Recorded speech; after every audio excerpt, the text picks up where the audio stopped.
Hello दोस्तों, आज हम पढ़ने वाले स्टेटमेंट और एजम्पशन के बारे में। इसके पहले टॉपिक में हमने स्टेटमेंट और कंक्लूजन कवर किया था। उसमें हमें जो स्टेटमेंट दे रहा था, हमें उसी के अकॉर्डिंग हमें कंक्लूजन पे हमें आंसर करना हो रहा था। ठीक है, यहाँ पे हमारा जो स्टेटमेंट दे देगा वो हमें सोचना है, लेकिन हो सकता है कि हमें जो स्टेटमेंट में हो वो पूरी इन्फॉर्मेशन ना दी हुई, हमें थोड़ा सा अपना कॉमन सेंस यूज करके हमें उसका आंसर जो एजम्पशन दिया होगा उसको हमें आंसर करना होगा।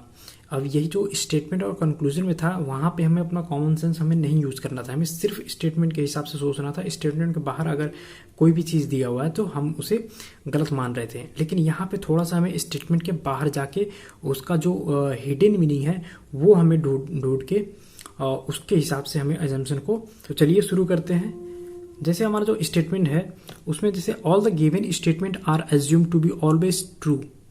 ठीक है, ये तो हम स्टेटमेंट और कंक्लूजन में भी देखे थे कि जो भी आपका स्टेटमेंट दिया होगा हम उसे हमेशा ट्रू मानेंगे। लेकिन इसमें आपका जो स्टेटमेंट होगा ये आपका मान लीजिए एक पैसेज हो सकता है, एक सिंगल लाइन एडवर्टीजमेंट हो सकता है, एक गवर्नमेंट नोटिस हो सकता है, अपील हो सकता है। और जो इसमें एजम्पशन है, एजम्पशन देख लेते हैं। Assumption is the hidden part of the statement. As assumption assumed part taken as a granted what is not which is not a fully explained in the statement। ठीक है, जो भी एजम्पशन में दिया होता है वो एक जो स्टेटमेंट का एक हिडन पार्ट होता है। ठीक है, उस स्टेटमेंट में छुपा होता है, हमें उसको ढूंढ के और फिर उसी के अकॉर्डिंग हमें एजम्पशन को आंसर करना होता है कि सही है या गलत है। ठीक है, चलिए एक क्वेश्चन करते हैं तो फिर हमें ज़्यादा अच्छे से इसको समझ आएगा। यहाँ पे दोस्तों एक क्वेश्चन लिखा हुआ है, ये स्टेटमेंट है। The state government had decided to appoint 4000 primary school teacher during the next financial year. इसमें ये कहना चाह रहा है कि कोई भी एक राज्य सरकार है वो 4000 प्राइमरी शिक्षकों को अपॉइंट करने के लिए नेक्स्ट फाइनेंशियल ईयर में अपॉइंट करने का जो डिसाइड की है। ठीक है, अब हमारा एजम्पशन देखिए क्या है। पहला है there are enough school in the state to accommodate 4000 additional primary school teacher. ठीक है, तो यहाँ पे ये कह रहा है कि उस स्टेट में पर्याप्त विद्यालय होंगे जो कि 4000 एडिशनल प्राइमरी स्कूल टीचर को वहाँ पे पोस्टिंग दिया जाए, एकोमोडेट किया जा सके। ठीक है, तो ये तो जाहिर सी बात है, इस जो स्टेटमेंट में दिया हुआ है कि वो 4000 की नियुक्ति करने वाले हैं, तो ये साफ साफ हिडन है कि उनके पास वैकेंसी होगी तभी वो 4000 टीचर को अपॉइंट करने वाले हैं। ठीक है, तो हमारा जो पहला स्टेटमेंट, पहला एजम्पशन है वो तो सही हो गया। ठीक है, तो यही मीनिंग थोड़ी सी देखनी है कि वहाँ पे स्टेटमेंट में क्या ये एजम्पशन ये छुपा हुआ है कि नहीं है। ठीक है, अब दूसरा देखते हैं।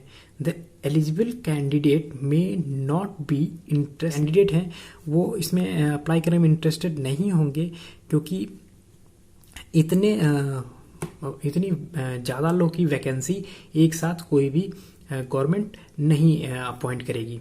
ठीक है, तो ये तो इस स्टेटमेंट में कहीं नहीं मेंशन है कि उनके पास वैकेंसी नहीं है, इसलिए वो अपॉइंट नहीं करेंगे, इसलिए लोग कैंडिडेट जो अप्लाई करने के लिए इंटरेस्टेड नहीं है। ठीक है, तो ये तो कहीं नहीं लिखा है कि उनके पास वैकेंसी नहीं है इसलिए वो अपॉइंट नहीं करेंगे, या फिर जो आपकी जो स्टेट गवर्नमेंट है कहीं भी ये नहीं दर्शा रही है कि उनका मतलब वो नियुक्ति नहीं कर पाएंगे या उनके पास वैकेंसी नहीं है। ठीक है, तो उस हिसाब से हमारा जो ये एजम्पशन है ये गलत है। ठीक है, ये जो है आपका पहला एजम्पशन ये सही है। ठीक है, तो आपका जो आंसर हो जाएगा ओनली फर्स्ट इम्प्लिसिट। ठीक है, सी वाला।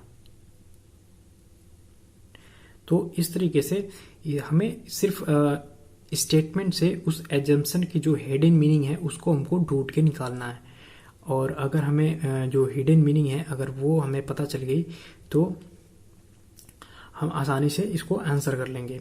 अब जो हमारा जो स्टेटमेंट और एजम्पशन है इसमें और स्टेटमेंट और कंक्लूजन, इन दोनों में सिर्फ अंतर यही है कि इसमें जो स्टेटमेंट के अंदर हमें जो एक हिडन मीनिंग छुपी हुई है उसे उसको ढूंढ के फिर उससे उसके हिसाब से आंसर करना है।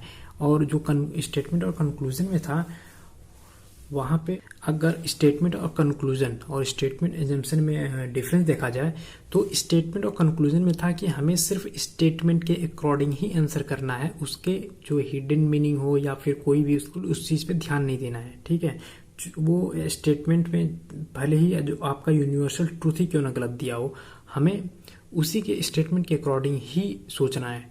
और स्टेटमेंट और एजम्पशन में हमें ये चीज़ देखना है कि जो स्टेटमेंट है उसके अलावा भी हमें थोड़ा सा उसमें हिडन मीनिंग जो छुपा हुआ है उसे देख के उसके हिसाब से एजम्पशन को आंसर करना है। ठीक है, आई होप अब आपको स्टेटमेंट और एजम्पशन से रिलेटेड क्वेश्चन में बनाने में कोई दिक्कत नहीं होगी। और हमें स्टेटमेंट एजम्पशन और स्टेटमेंट कंक्लूजन दोनों में डिफरेंस क्या है, ये क्योंकि जब ये क्वेश्चन दोनों एग्जाम में आते हैं दोनों में डिफरेंस करना भूल जाते हैं, इसलिए थोड़ी सी उन्हें दिक्कत होती है। ठीक है, तो हमें ये ध्यान रखना है कि स्टेटमेंट कंक्लूजन और स्टेटमेंट एजम्पशन दोनों में क्या डिफरेंस है। ठीक है, इसके बाद हम नेक्स्ट इसी तरह का एक और टॉपिक है स्टेटमेंट और आर्गूमेंट, उसे कवर करेंगे। आई होप कि आप सभी क्वेश्चन आपसे बन जाएंगे। और ऐसे ही स्टडी से रिलेटेड वीडियोज़ के लिए हमारे चैनल को सब्सक्राइब करें। धन्यवाद।